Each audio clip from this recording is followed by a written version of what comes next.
Well, welcome everyone, and thank you for coming along this afternoon for this lecture to celebrate the American Association for the Advancement of Science and the Kavli Foundation's Award for Science Journalism. And I hope that you'll stay around after the lecture, because outside and I think maybe downstairs there will be drinks, so don't scurry off. There's a nice opportunity to network. So if anyone doesn't know me, I'm Melanie Smallman, and I'm a professor in the Department of Science and Technology Studies here at UCL. I'm director of our Science Communication Masters Programme and of the very new Centre for Science Communication, which I'm sure we'll be able to talk about later for some more details. So I have the very pleasurable task of chairing today's lecture, and to begin, as is usual, when the more prestigious an event is, the more introductions there are. So I'm going to begin with the introduction to the introduction and introduce Professor Jean-Baptiste Guyon, who is the head of our Department of Science and Technology Studies here at UCL.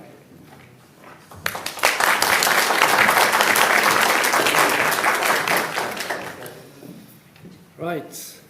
Good evening, everyone. So I'm head of department for STS, Science and Technology Studies. So I've calibrated this thinking that some of you might not know what STS is, and that it is a community of experts in the philosophy, the history and sociology of science, science governance and science communication.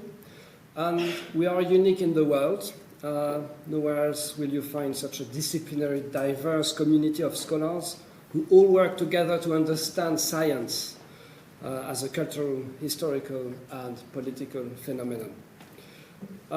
STS, it's also 400 students this year, and they all come to UCL because they are willing to understand the world they will inherit and the place that science and technology occupy in it.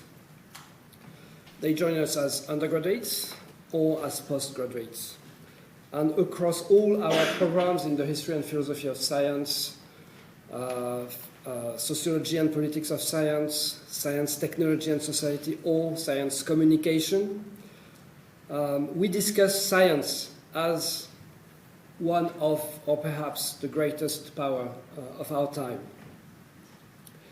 And figuring out how it is communicated, who communicates it, to what ends, and why all this communicating of science matters are amongst the key questions we address in our classes. One of these is about science journalism, and I happen to be teaching part of it with Helen Pearson, who is sitting over here. And one of the notions that we want students to remember after the class on science journalism is about the political role of science journalism. So in a nutshell, it goes like this. If talking truth to power is journalists' political function, then it is science journalists' role to talk truth to science and ask of it the questions that others would not dare asking. So that is why we are very honored and lucky to welcome Natasha Loder, health editor at The Economist, and to listen to her lecture for the Kavli Science Journalism Award that she won in 2024.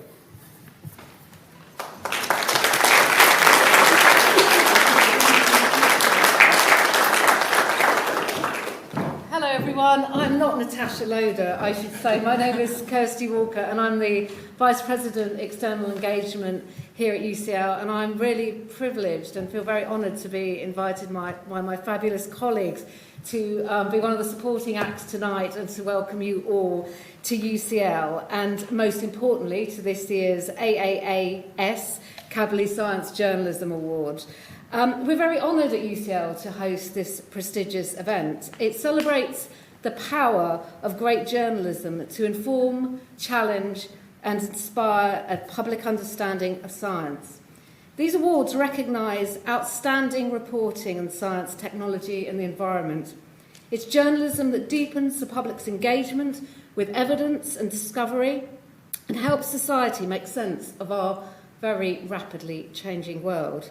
And this accompanying lecture series, which this is part of, provides a space for us all to reflect on the evolving relationship between science, the media and the public. And I'm sure you'll all agree that is a conversation that has never been more timely or more vital. And at UCL, we play our part and are deeply committed to that very same mission. As a global university, we were founded on a radical tradition of openness, and we believe that knowledge serves society best when it is shared widely, debated openly, and communicated responsibly. And across our research and teaching, from natural sciences to social sciences and the humanities, we work to strengthen those connections between expertise, policy and public engagement. And as a former national newspaper journalist myself, I have the honour of being Vice President External Engagement at this fantastic university. And it is every day, to me, such a great source of pride that we at UCL communicate our world-leading research in a way that is responsible but crucially impactful. Last year alone, I'm very lucky to be my colleague here, Henry Kilworth from the UCL Media Relations team. Every day that his team does an incredible job of communicating that science and the incredible breakthroughs and discoveries that we do here at UCL. And just in the last year alone, we had 45 global front pages for UCL research, which we are very proud of. You will have seen in the last couple of weeks the incredible news that Huntington's disease was successfully treated for the first time. And that was a story that was BBC's top story for the entire day and featured on 4 UK national newspaper front pages and the following morning, along with hundreds of other news outlets across the globe. And I could give you many more examples, but I don't want to encroach on Natasha's time here. And I should say also that we're really deeply proud to be furthering that mission through our fabulous Department of Science and Technology Studies. It's long led the way in exploring how science interacts with society. The department hosts one of the UK's leading master's programmes in science communication and is now launching the new Centre for Science Communication, dedicated to understanding how we make sense of the growing misinformation crisis and how public knowledge is made in the 21st century. So the theme of today's lecture, The Future of Journalism, could hardly be more relevant, as I said before, and at a time when information is abundant. In fact, we are drowning in it, it's fair to say. But at that same time, trust is declining. And of course, all of us in communications every day are battling with how do we combat mis and disinformation in science and the research that we produce here at UCL and in many other great institutions around the world. So we're delighted to bring you all together today, part of UCL's community and those who are not. We welcome you, and we'd like to thank particularly the AAAS and the Kavli Foundation for their incredible support for this lecture. And I would like to, I'm very delighted to welcome Natasha to the stage. We were chatting beforehand, and I feel a little bit gloomy about the state of communications more broadly, and particularly mis and disinformation. And Natasha's promised me that we will finish on some notes of hope. So over to you, Natasha. Okay.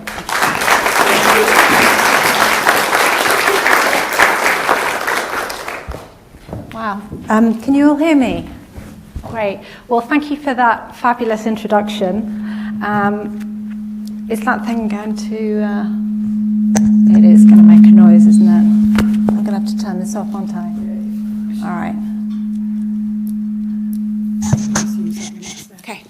All right. How's that? Can you still hear me? All right. We won't go with that then. All right. Great. Right. I am just going to set a timer so that I don't waste everyone's time. Right. All right.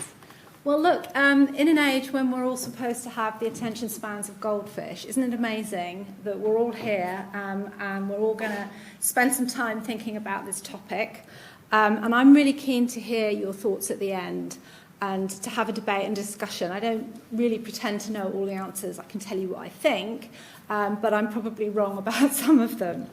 I'd just like to thank you all so much, Melanie Smallman, also to the Kavli for inviting me. I want you to come back with me into a time machine for a moment to the 1990s.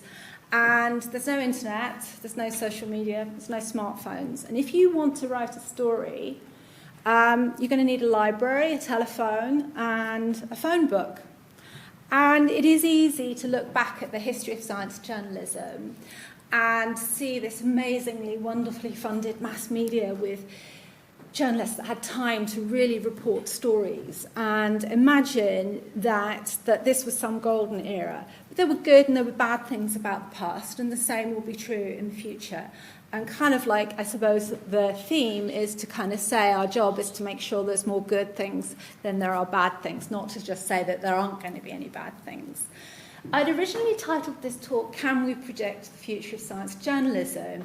But many of you will, of course, know that this breaks one of the cardinal rules of many newsrooms, which is never to have a headline which asks a question. Because when you do, the answer is almost always no. Is this the cure for cancer? Is this politician Britain's best hope for the future? Yeah, obviously the answer is going to be no. Can I predict the future of science journalism? No, I can't. But I can make some educated guesses. And I do think I can make educated guesses because we did it before. And when the internet arrived, because I really am that old, journalists worried about what it would mean for our jobs. One thing we knew straight away is that it would allow for the personalisation of news, and that people who were used to sort of seeing a much more unified view of the world would actually start to see filter bubbles. We didn't know that they would be called that, but we knew that they would exist. And we knew that that would start to change societies in lots of different ways. Today, we're facing another whole revolution in the media, and this raises questions about AI, doesn't it, right? And it's like, might they displace human journalists? Might AIs? Well, we know that AIs are reshaping what we see already. And, do we need human flesh and blood journalists at all? They're faster than us. Okay, they know what the structure of a good story is. Okay, and they have the world's facts at their fingertips.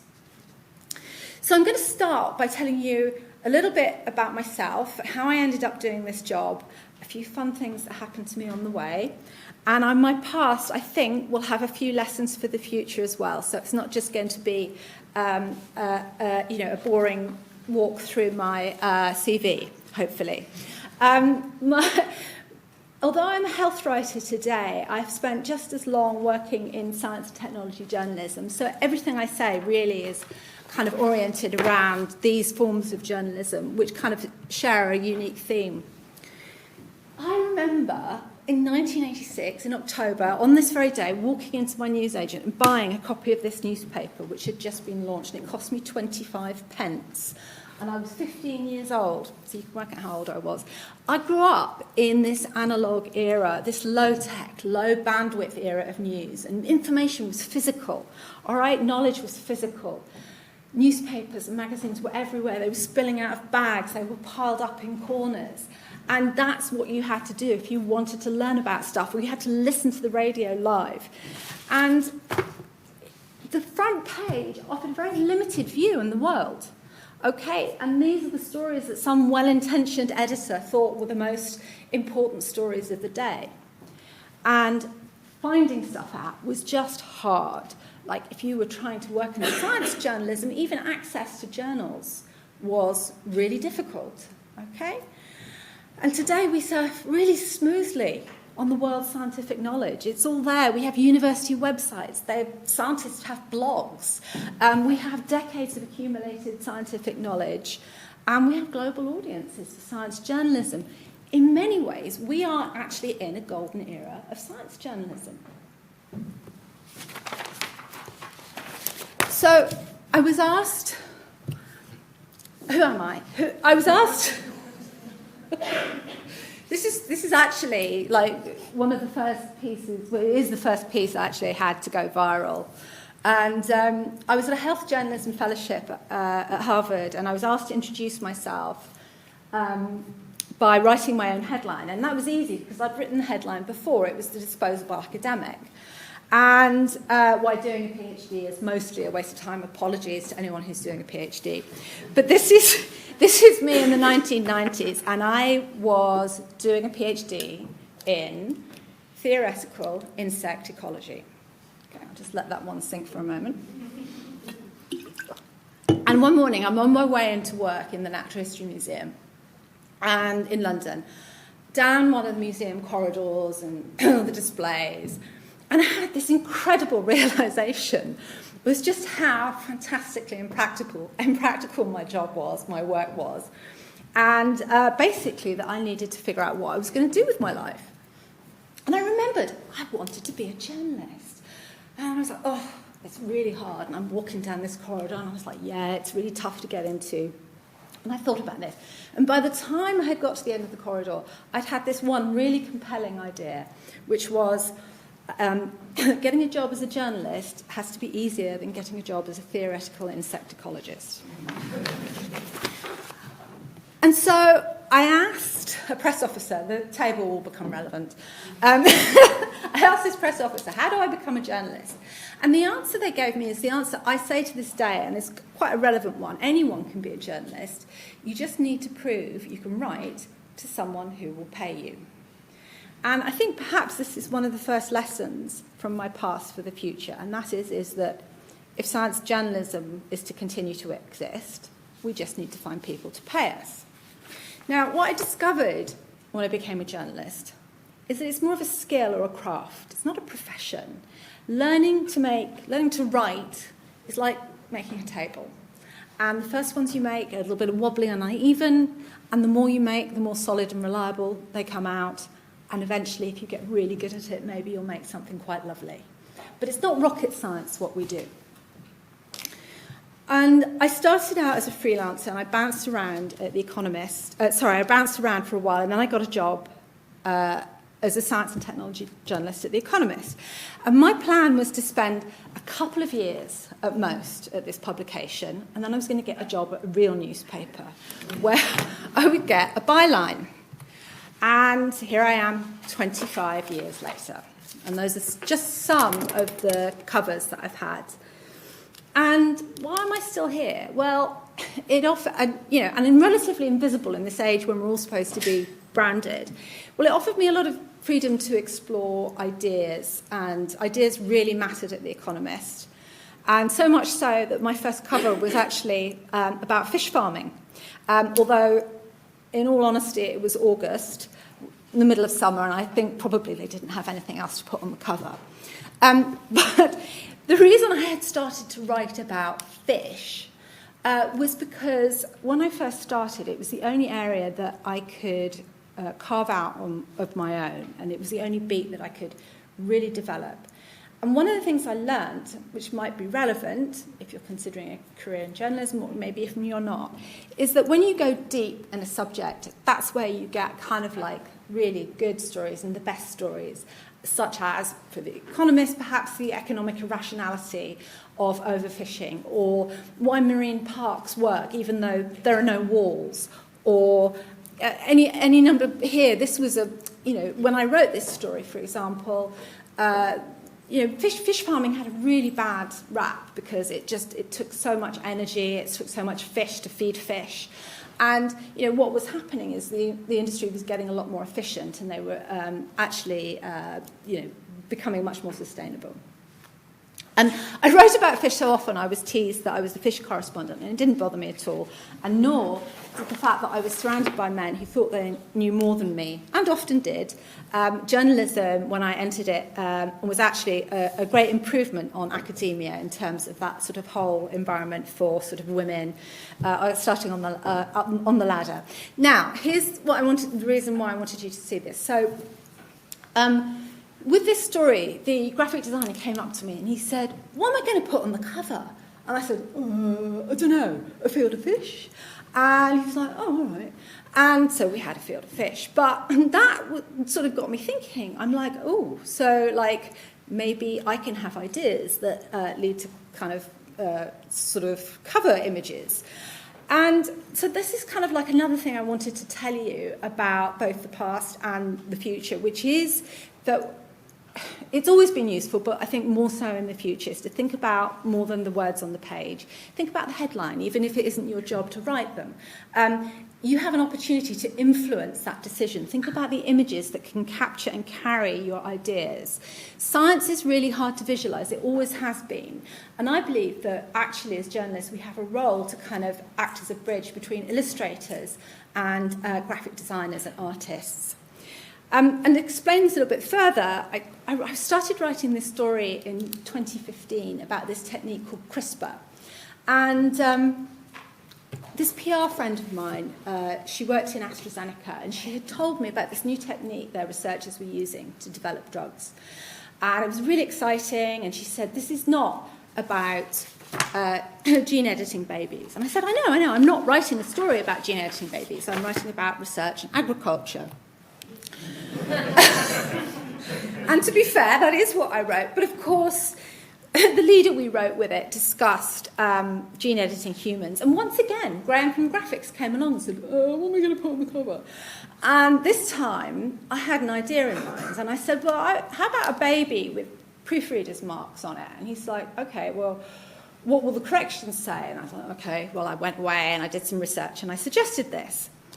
And he created this wonderful image, which may seem familiar, and that's because it has just been reproduced so many times over, even by Doudna herself.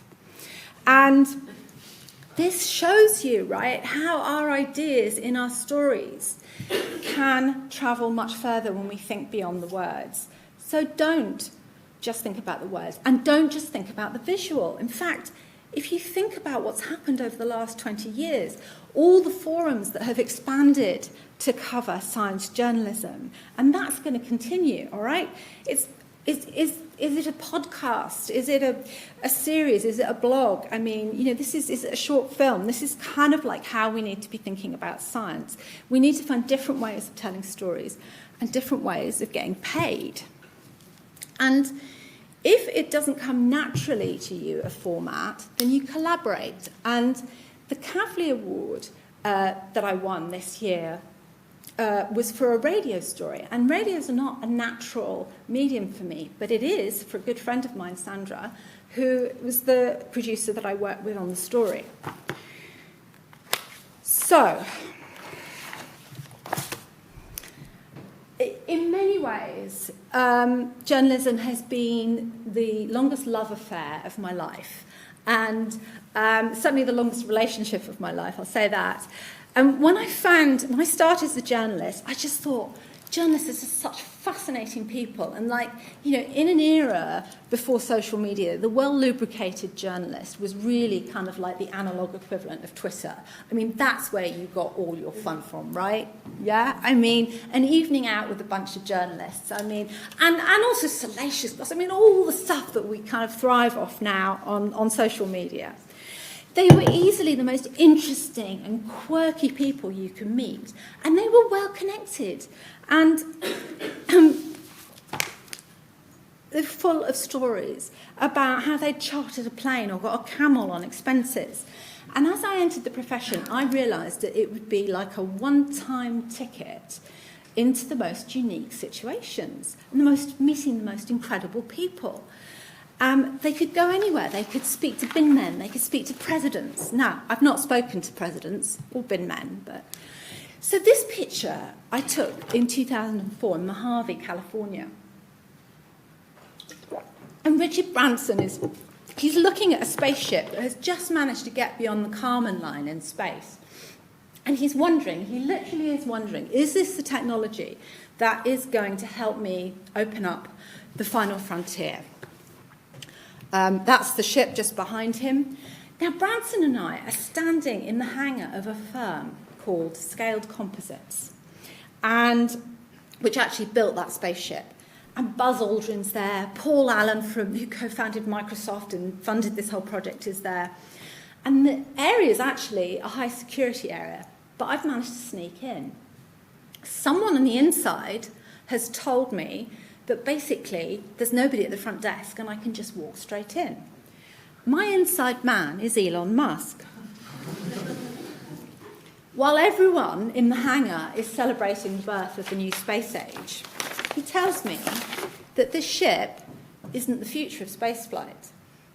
He says its engine isn't powerful enough to get into orbit, and that it will need a liquid-fueled rocket, one that he's building.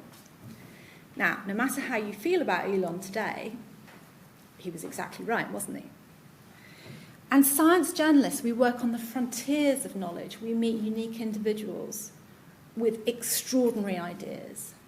And when we worry about the threats to journalism's future from AI, think about what that first-hand account had in terms of emotion, cultural context, motivations. Can an AI do that? I don't think they can. I've not met presidents, but I did get to know the head of the World Health Organization, Dr. Tedros, and at the height of the pandemic, when we were all absolutely terrified, in June 2020, I went to meet him. I was the only journalist invited to meet him in Geneva. I spent a lot of time with him. He's smart. He's very rarely covered in the media, and I don't know why, but he's a brilliant man, very stubborn. And at one point, we had to move to another floor. None of us has been vaccinated. And we walk up to the lifts, and they're tiny, okay? So normal situations, they take 3 people, and there are these signs blue-tacked on them saying, this lift is only to carry 1 person. And he walks in. I don't know where he's going. He waves me in. He's like, come on, come on. And I stand there. I'm like, what am I supposed to do? He's like, come on, come on, come on. And I said, okay. So I step into the lift, and I hold my breath. This is not an evidence-based way, I would say, of avoiding COVID infection. It was the longest lift journey of my life, and there was one troubling thought that went through my mind then, and for a long time afterwards, which was, if I give the head of the World Health Organization COVID and he dies, I am definitely going to lose my job. So, with such an eventful life, how did journalists end up claiming a camel on expenses or chartering a flight, or in my case, a bikini wax, right? You get these things by truly needing them. And I needed them to write this story. And it's 2003, and I'm writing a Christmas essay about why humans are so extraordinarily hairless amongst mammals. And I wanted to start the story with a little bit of colour about this new trend for Brazilian bikini waxes, which was the thing then. I'm sure it's not such a big deal now, but it was then. And I wanted to know who's getting it done and why. And I needed to speak to a waxer. So I'd ring, I'd leave messages, and nobody would return my calls. So finally I'm like, I'm going to book myself in for a wax. And I got my interview. I had to do it half naked, having my pubic hair ripped out. But I got what I needed, which was a very, very colourful introductory paragraph. And also a piece of crucial information, which was that the youngest person she'd ever given this wax to at the time was 12 years old. So there's 2 messages here for that. I mean, you can read it if you want to. I mean, anyway. I think there's a couple of messages here for the future. And one of them is that you find out more by being human and being vulnerable. And the other is if you want colour or inside context, you have to talk to real people. And that's going to be true, as it's true now as it is in the future. When I was a research student, Tim Radford, the Guardian correspondent, had a big impact on me with a talk he gave about science journalism. And I had expected from him a sort of really rousing manifesto for public enlightenment, the need to sort of educate the public on science. And I was dead wrong. He said his job wasn't to educate, it was to grab people's attention, to entertain them, and to make the science compelling and clear. The science explanation was a sort of side effect of telling a good story. And this was always a very liberating idea. I feel freed from any duty to educate the public in the science that they're missing. My job is to tell a good story. It doesn't mean that people can't learn from what you write. It just means that we have to be good at grabbing attention. And I think the noisier future of tomorrow's media is going to need more good human storytelling and not less, given who we're competing against, which is the AIs. Another big influence on me was the investigative journalist Nick Davies, and he argued you do a good job in journalism by thinking for yourself and by being fair and honest, rather than trying to pursue this mirage of objectivity and balance. And at the end of his book, Flat Earth News, he's very pessimistic. He feels the news is in structural decline thanks to cost-cutting and time constraints. And in his part of journalism, he's right. Okay, search had really undercut the business model of a lot of these publications. And also he's dedicated really in finding out stories that people don't want to be told. It's a very, very difficult form of journalism. That's not to say that's not true in science journalism, but if you think about it, a lot of the stories we write about are things that people want to find out. You're writing about stories that people are keen to hear told and will help you. And I always thought his view of the future of journalism was too negative for science journalism, and I think that has played out to be true. Because as I've seen it, in 2008, science stories really struggled to get onto the front pages of newspapers.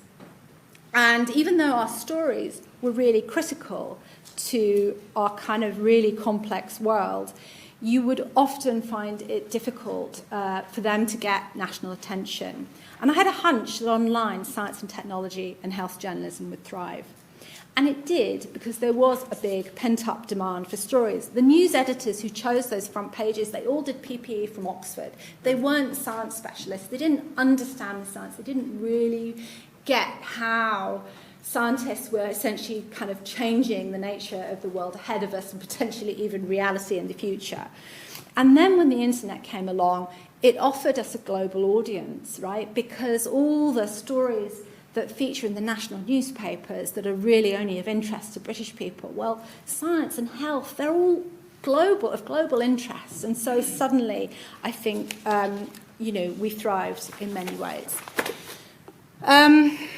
So a negative bit, I guess, the flip side to the rise in online interest in specialist journalism has been this sort of arrival of a very new ecosystem that thrives on alternative facts and information and contrarian views. And also the way that today sort of algorithms prey on fundamental elements of human nature such as fear and outrage to try and gather our attention. Now, journalists have long used emotional stimulation to gather attention. But what's different today, I guess, is the cadence and the volume and the universality of it. And this cartoon is a real classic showing two people arguing over a cow while the lawyer milks it. And it feels to me like a metaphor for our time, as our human arguments now being milked for financial gain, in various corners of the internet. And of course, perhaps in the future, the lawyer is going to be the AI, essentially. Maybe the lawyer and also the AIs are going to be kind of triggering us to sort of fight so that they can farm our eyeballs. It's a little bit of a grim view, perhaps, but what worries me is that this dynamic has actually been undermining the sort of cohesiveness of our societies and our kind of common sense of purpose. Now, in the short term, I think we can all see what's happening online. You've got all this sort of ultra-processed news, and social media we're consuming is increasingly being generated by AI. And the social media platforms that are hosting it are going to become unusable at some point if essentially everything we see is generated artificially. How's that going to play out? I suspect they'll have to try and filter some of it. But I mean, there's also the question, and I hope maybe I can answer this. It's sort of like, this is what someone posted me yesterday. They said, well, if I'm watching an AI video of a cat being cute, is this really the same thing as watching a video of a cat being cute. I don't think it is. And it sounds like a trivial comment, but there's a meaning in there that's actually a lot deeper, right? And the infinite volume of content that AI can provide will mean we'll need a filter. And the questions are, who is going to filter this? How is it going to be done? And who's going to control it? I don't have these answers.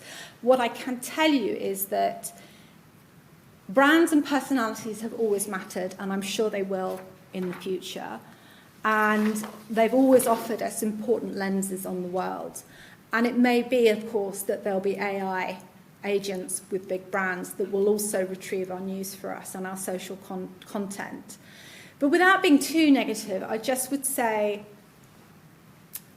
I do believe that keeping this light of journalism, what we do, burning brightly, will mean that we have to maintain our human connections. We have to fight to maintain them. Not only when it's difficult, especially when it's difficult. We will need to find ourselves in what is going to be an increasingly noisy, AI-generated media landscape. And tech has kind of driven a wedge between us, and at some point we're going to have to figure out how to reconnect online. That's part of the way that I kind of see the future. This is an AI-generated newspaper, just generated solely for me. We can imagine, I'm sure I could find someone to do this, but, there'll be a point in time when I can have my own personal AI agent. It could happen in months, who knows, everything's moving so quickly, so dynamic. Now, the last media revolution tells us that a lot of eggs break, but also that new opportunities arise. And the last one brought us online video, podcasting, social news. It brought us blogs and niche online publications. What is the future going to bring us? What opportunities? Knowledge is easier to find and pass. The AIs can help us to tell stories. They can help us with data. There are more sophisticated things that we can do as journalists with AIs. So there is the potential there. There's an opportunity there. But it's also a revolution that's happening really, really quickly. And that will pose some existential risks that we need to think about. The challenges are with the journalistic business model. AIs steal content.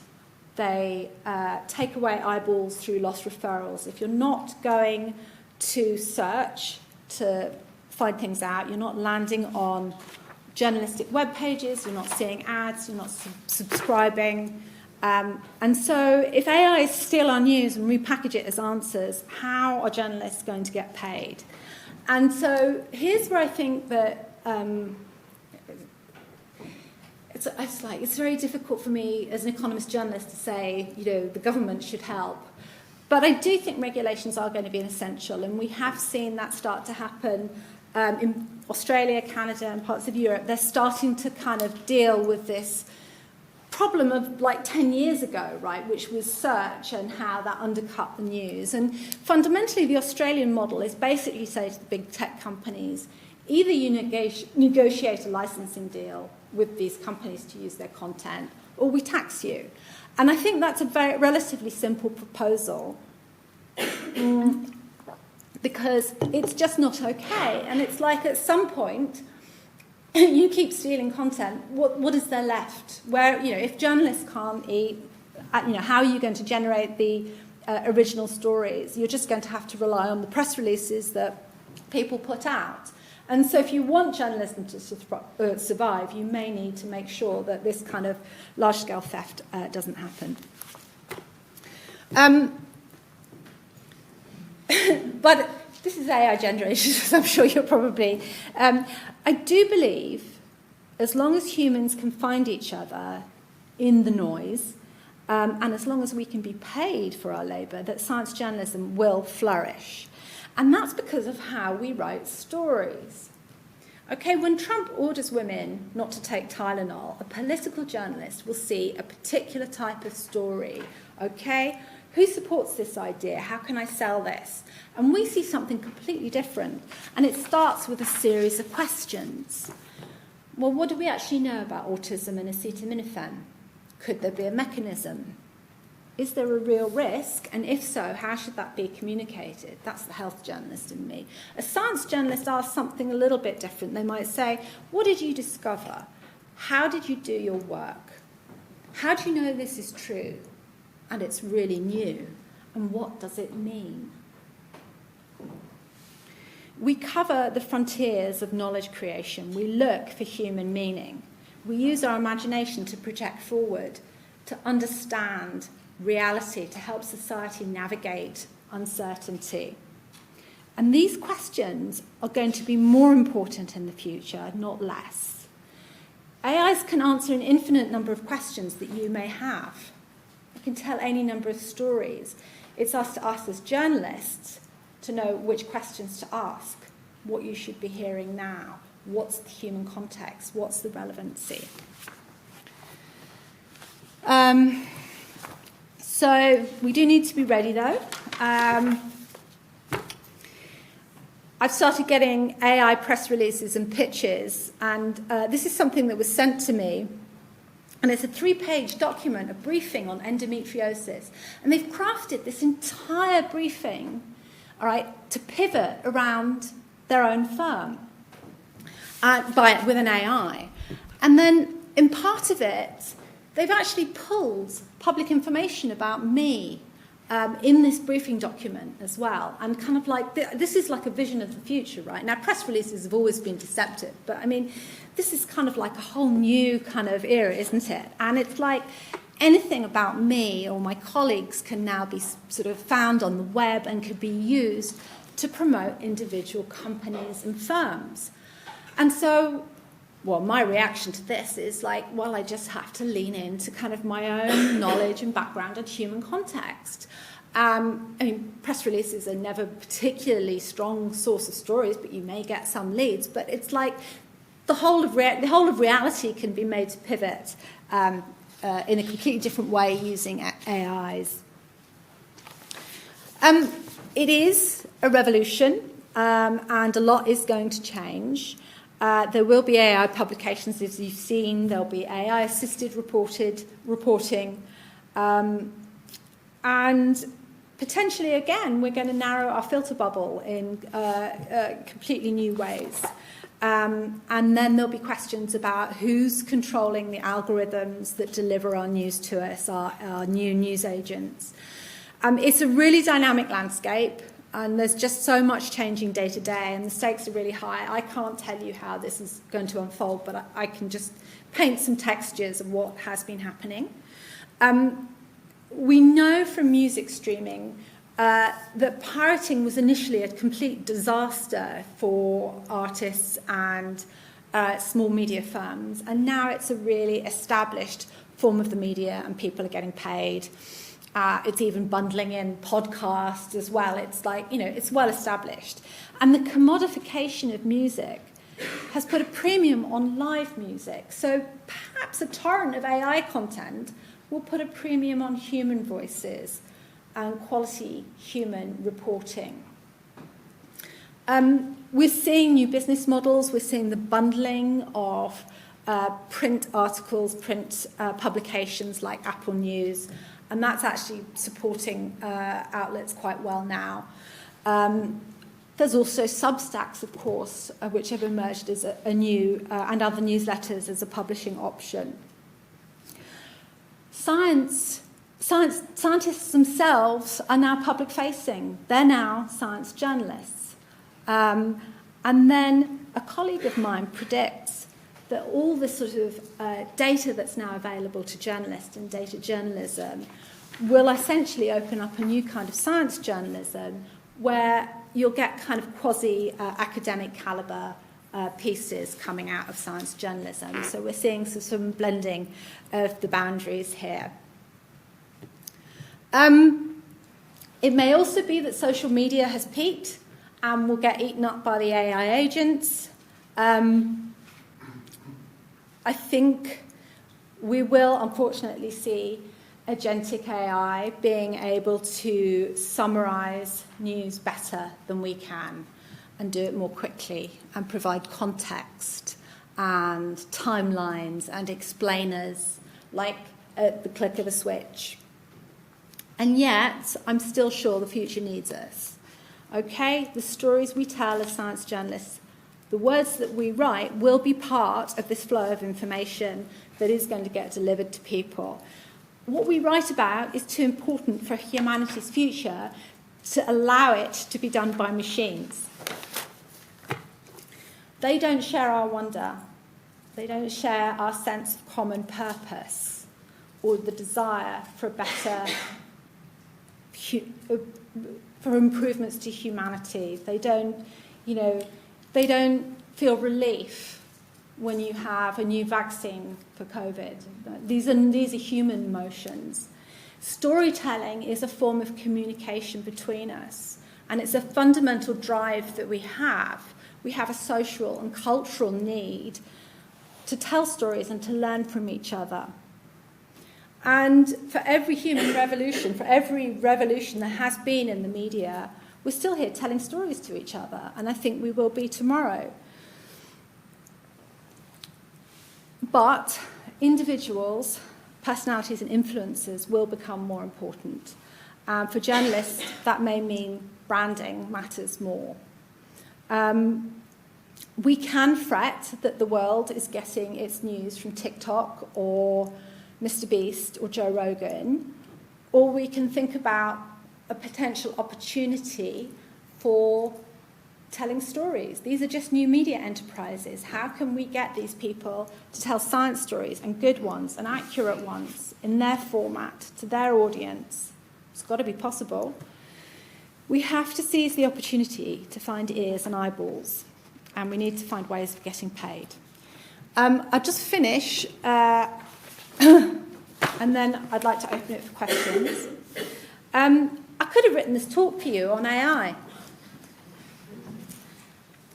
And the most important reason not to is one of my messages to you today, which is that we have to honour the tradition that human minds learn from each other and inspire each other.